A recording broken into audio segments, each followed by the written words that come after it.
I'm Jack Rogers, welcome back to my channel. My sister recently got her wisdom teeth out and is on an ice cream only diet / soft foods only.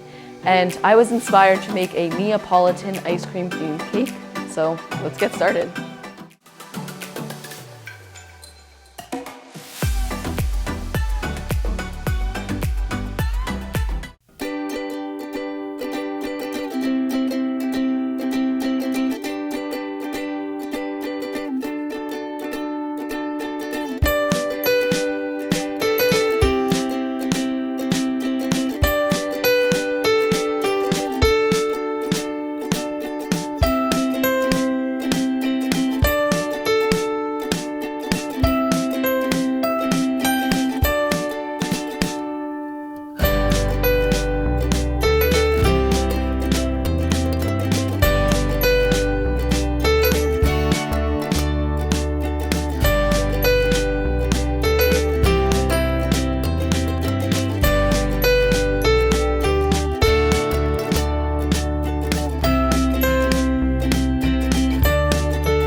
Thank you so much for watching me make this cake today. It was a super easy technique and you should definitely try it.